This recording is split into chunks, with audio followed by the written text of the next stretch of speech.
Bonjour les amis et bienvenue à Mi Corazón de Mujer. Je suis ravie de vous retrouver pour ce nouveau partage. Si vous ne faites pas encore partie de nos abonnés, je vous invite à vous connecter sur notre page Facebook, sur YouTube, éventuellement sur Instagram, afin de vous abonner. Ainsi, vous recevrez toutes les notifications des prochaines vidéos.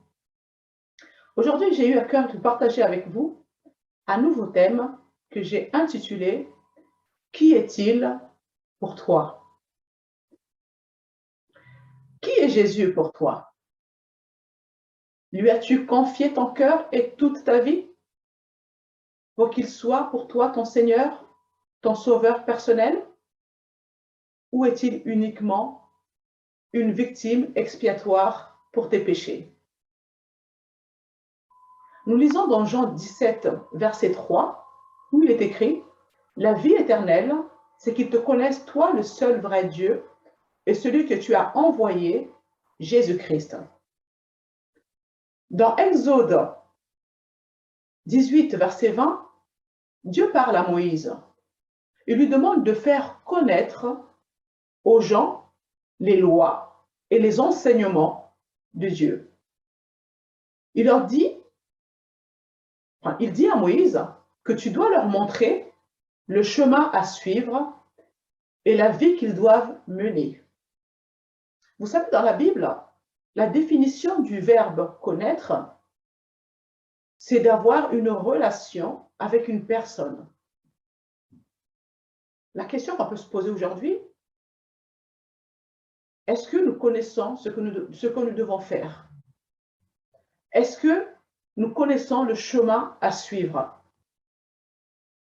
Est-ce que nous connaissons les attentes de Dieu vis-à-vis de nous? Parce que c'est ce que Dieu demande à Moïse de transmettre, de faire connaître à son peuple. Donc, il est tout à fait normal qu'on se pose aussi cette même question. Est-ce que je sais ce que je dois faire? Est-ce que je connais le chemin à suivre? Est-ce que je connais ce que Dieu attend de moi? C'est des moments où on a besoin de s'asseoir et se poser ces questions. Je n'ai pas dit qu'en se posant ce genre de questions, qu'on aurait forcément des réponses tout de suite. Et celui qui possède des réponses, c'est Dieu, bien sûr. Et il ne nous a pas laissés seuls, il nous a donné le Saint-Esprit qui vit en nous, puisque nous sommes devenus son temple. Donc, par la présence du Saint-Esprit en nous, nous sommes en mesure, si nous nous confions à lui, il peut nous révéler le chemin à suivre, il peut nous révéler ce que Dieu attend de nous, et c'est lui, bien sûr, qui nous montre la voie à suivre. Dans Jean 14, 6, le Seigneur dit « C'est moi qui suis le chemin, c'est-à-dire la vérité et la vie. Et personne ne vient au Père en passant par moi. » Mon ami, il existe une vie après la mort. Et la Bible appelle cela la vie éternelle. Donc, il est évident que s'il existe une vie éternelle, il existe également une mort éternelle. Il n'y a que deux chemins que nous pouvons emprunter après notre mort. Soit le chemin qui mène vers la vie éternelle, soit le chemin qui nous mène vers une mort éternelle. En général, lorsqu'on ne connaît pas son chemin, on finit par se perdre. Quand on veut se rendre à un point donné et qu'on ne maîtrise pas le trajet, en général, on se perd, on fait du surplace, on tourne en rond. Et parfois même, ça nous énerve. Mais pour emprunter ce chemin qui mène vers la vie éternelle, il nous faut connaître Christ. Car comme nous l'avons lu, dans Jean 14, 6, Jésus dit « Je suis le chemin, la vie et la vérité. Et nul ne vient au Père qu'en passant par moi. » Et nous avons lu également dans Jean 17, verset 3, « La vie éternelle, c'est qu'ils te connaissent, toi, le seul vrai Dieu, et celui que tu as envoyé, Jésus-Christ. » Les choses sont claires. C'est lui qui est le véritable chemin qui nous conduit au Père. C'est lui qui est la vie éternelle, qui nous donne la vie éternelle. Dans Jean 17, verset 17, il est écrit que la parole de Dieu est la vérité. La parole de Dieu est également une lampe qui éclaire nos pas, une lumière sur notre route.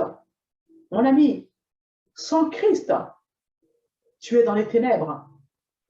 Tu fais du surplace et tu te diriges vers une mort certaine.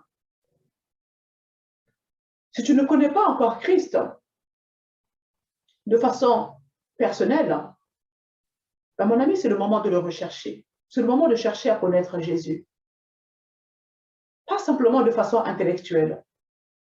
Pas simplement comme Jésus comme étant un personnage historique.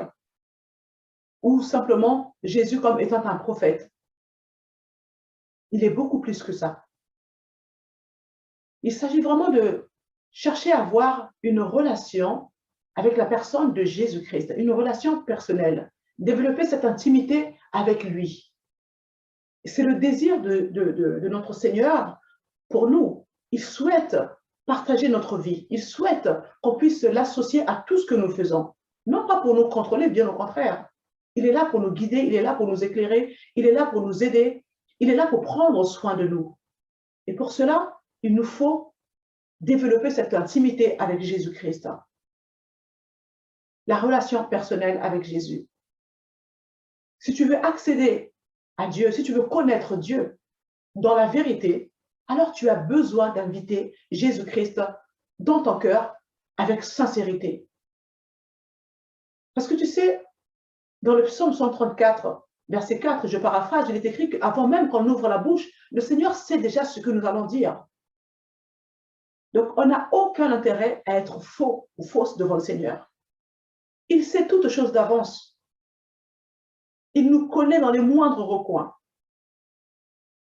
Et c'est pourquoi nous devons avoir cette crainte de Dieu.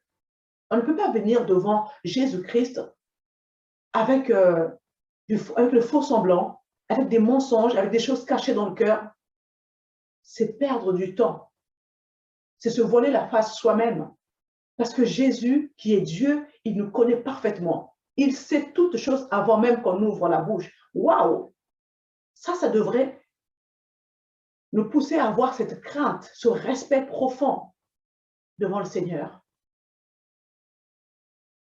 Et pour inviter Jésus-Christ dans sa vie, dans son cœur, pas besoin d'aller à l'église pour cela. Depuis ta chambre, tu peux le faire. Dis-lui simplement, Seigneur Jésus, si tu existes, je veux te connaître. Révèle-toi à moi. Révèle-toi parce que je veux te connaître. Il y a certaines personnes qui se disent, oh ben Jésus, ok, c'est juste le Dieu des chrétiens. Jésus, oh ben c'était juste un prophète. Jésus, oh, c'est celui qui est venu mourir à la croix. Mais rien de plus. Pour eux, ça reste juste une histoire. Jésus, c'est un personnage historique. Donc, ils ne le connaissent pas. Souvent, on est enseigné par des hommes, mais ces hommes-là, eux-mêmes, ont été enseignés par d'autres personnes. Donc, s'ils n'ont pas reçu la bonne information, bien évidemment, ils vont nous transmettre ce qu'ils ont reçu. D'où l'importance parfois de faire la recherche par soi-même et de découvrir la vérité par soi-même, sans avoir une influence extérieure. Simplement, activer cette soif de connaître le Seigneur et de chercher. Et le Saint-Esprit qui sait lire dans nos cœurs, lorsqu'il voit que nous sommes vraiment assoiffés, que nous voulons connaître la vérité, il se révélera. Il nous révélera la vérité. Il est l'esprit de vérité. Le Saint-Esprit est celui qui nous conduit dans toute la vérité. Il nous montre la voie à suivre. Il nous révèle des choses cachées. Il est celui qui ôte le voile de notre intelligence pour nous permettre de voir les choses telles qu'elles sont dans la réalité spirituelle. Ne reste pas, ne t'appuie pas simplement sur ce que tu as pu entendre des autres concernant la vie de Jésus. Cherche à connaître la vérité par tes propres moyens. Sois sincère dans ta démarche. Demande au Saint-Esprit de se révéler à toi. de te révéler la vérité, car c'est lui l'esprit de vérité, c'est lui qui te montre la voie à suivre. Tu sais, parfois, lorsqu'on fait face, lorsqu'on entend parler d'une personne, parfois on se retrouve face à des gens qui vont nous dresser un portrait très négatif de la personne. Bien évidemment, nous, on ne connaît pas la personne, mais on est entouré des personnes qui vont nous dresser un tableau, mais tellement négatif, que parfois ce même discours peut nous influencer, à nous pousser même à adopter cette même attitude vis-à-vis de la personne, alors qu'on ne la connaît même pas. Puis vient un moment où nous avons l'occasion de nous retrouver face à face avec cette personne, et on apprend à discuter avec la personne, on apprend à la découvrir, et là, finalement, on réalise que le discours que les autres ont tenu par rapport à cette personne était complètement erroné. Raison pour laquelle il ne faut pas dire oui et amen au oui dire des autres. Cherche à découvrir la vérité par toi-même. Dans Colossiens 1, verset 12 à 15, il est écrit « Remerciez avec joie Dieu le Père. Il vous a rendu capable d'avoir part au bien qu'il réserve aux personnes qui lui appartiennent pour vivre dans la lumière. Il nous a en effet arrachés à la domination de la nuit, dans certaines versions c'est marqué les ténèbres, et il nous a fait passer dans le règne de son Fils bien-aimé. C'est par lui que nous sommes délivrés du mal et que nos péchés sont pardonnés. Le Christ est l'image visible du Dieu invisible. Il est le Fils premier-né, supérieur à tout ce qui a été créé. L'image du Dieu invisible nous est également révélée dans le passage de Acte 10, verset 38, où le Seigneur nous dit, où nous lisons, pardon, « Vous savez comment Dieu a choisi Jésus de Nazareth pour son service et il lui a accordé la puissance de l'Esprit Saint. Vous savez aussi comment Jésus a parcouru le pays en faisant le bien et en guérissant tous ceux qui étaient sous l'emprise du diable, car Dieu était avec lui. » Donc, au travers de ce que Jésus-Christ a accompli sur la terre, nous apprenons à connaître le Dieu invisible. Il nous a révélé vraiment la nature de Dieu, la nature du Père. Certes, nous ne voyons pas Dieu, il est un esprit, mais au travers de Jésus-Christ, nous pouvons percevoir qui est Dieu. Dieu n'est pas l'auteur du mal ou des catastrophes. Parce que souvent, nous disons, mais si Dieu existe, pourquoi il y a de telles catastrophes? Pourquoi il y a ceci? Pourquoi il y a cela? Dieu n'est pas l'auteur du mal. Nous venons de le lire. Jésus, il faisait du bien à tout le monde. Il allait de lieu en lieu, faisant du bien à tout le monde, guérissant ceux qui étaient sous l'emprise de l'ennemi, guérissant les malades, etc., libérant les captifs, etc., parce que Dieu était avec lui. Jésus ne faisait que reproduire ce qu'il voyait son Père faire. Donc, quelque part, au travers de ses actes, il nous montre la nature de son Père. Le mal ne vient pas de Dieu. C'est Satan qui est l'auteur de toutes ces catastrophes et du mal. Dans Luc 4, versets 18 à 19, Jésus nous dit « L'Esprit du Seigneur est sur moi. Oui, il m'a choisi pour apporter la bonne nouvelle aux pauvres. Il m'a envoyé pour annoncer aux prisonniers « Vous êtes libres. Et aux aveugles, vous verrez clair de nouveau. Il m'a envoyé libérer ceux qui ne peuvent pas se défendre. Et aussi pour annoncer, c'est l'année où vous verrez la bonté du Seigneur. » Oui, Dieu a tellement aimé le monde qu'il a donné son Fils unique afin que quiconque croit en lui ne périsse point, mais qu'il ait la vie éternelle. Voilà ce qui est beau et ce qui plaît à Dieu, notre Sauveur. Il veut que tous parviennent à la connaissance, à la vérité. Il veut que tous soient sauvés. En effet, il y a un seul Dieu et aussi un seul médiateur entre Dieu et les êtres humains. C'est un être humain, le Christ Jésus, qui a donné sa vie pour libérer tous les humains. C'est là le témoignage que le Christ a donné au moment fixé par Dieu. Et c'est à cause de ce témoignage que Dieu a fait de Jésus-Christ un messager et un apôtre. Il a chargé Jésus d'enseigner aux non-juifs ce qu'il faut croire et ce qui est la vérité. Jésus-Christ ne mentait pas. Jésus-Christ est pour nous tout ce que nous voulons qu'il soit. Notre Sauveur est ce que nous faisons de lui. Amen. Notre Sauveur est ce que nous le faisons. La mission de Jésus-Christ sur la terre a été de nous sauver de nos péchés. Souvenez-vous, lorsque l'ange s'est présenté à la Vierge Marie, en lui annonçant qu'elle allait avoir un enfant qu'on appellerait Jésus, il dit, celui-ci délivrera le peuple de ses péchés. Jésus est venu nous délivrer de tous nos péchés. Il est venu ôter le péché de l'humanité entière. Plus nous prenons connaissance, plus nous réalisons la grâce imméritée de Dieu pour nous, plus nous l'aimons et mieux nous le servons.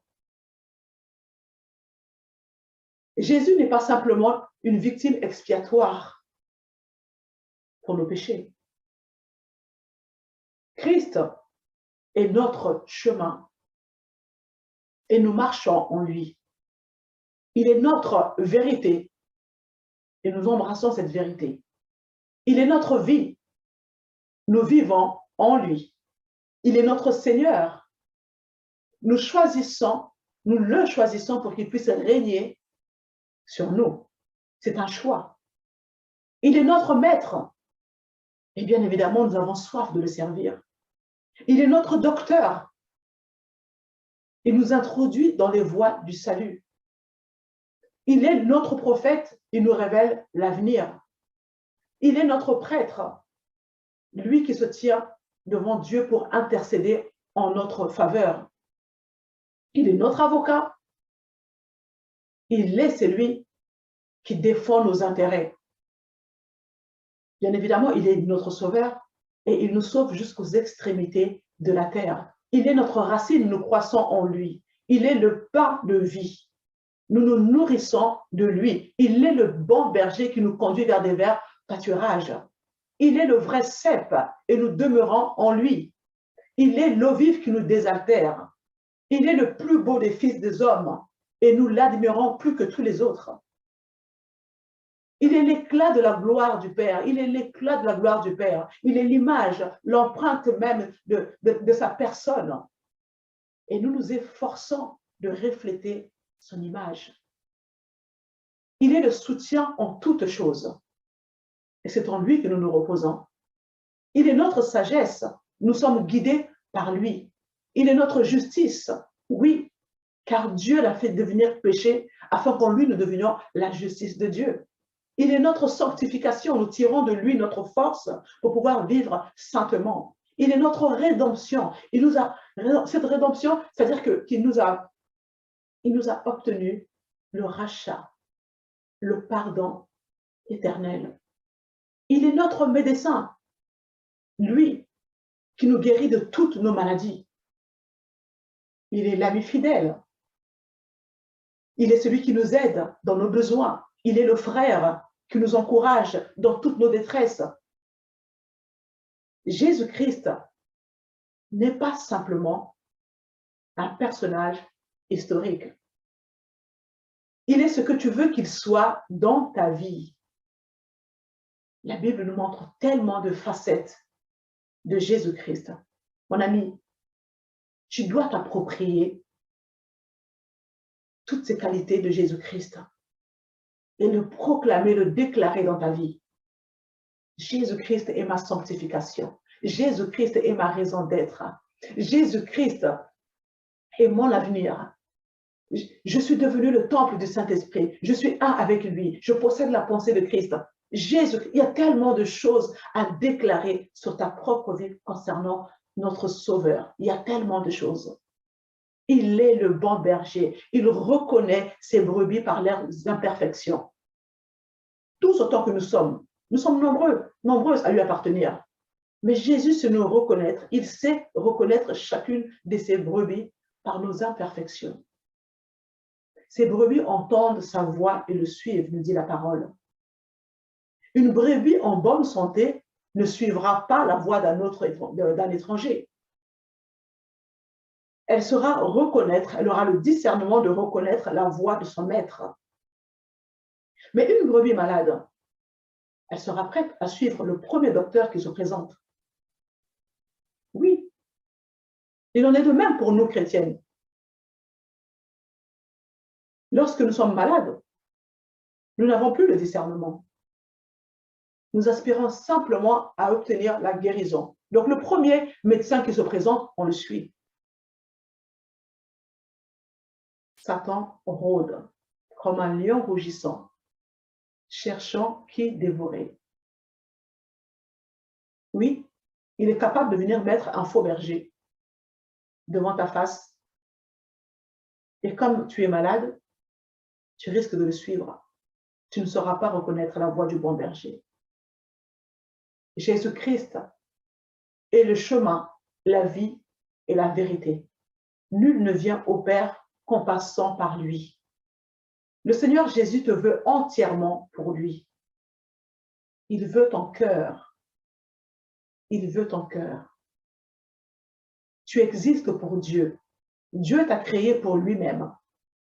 Ce qui signifie que c'est uniquement en lui que tu peux vivre une vie épanouie et heureuse. Ne tourne pas en rond. Ne perds pas du temps. Reconnecte-toi à ton Créateur, Jésus-Christ. Je prie afin que le Saint-Esprit illumine les yeux de ton cœur, afin que tu saches quelle est l'espérance qui s'attache à ton appel. En Christ Jésus, tu es béni. Mon ami, reçois le véritable berger dans ta vie. Je vous dis à très bientôt. Merci.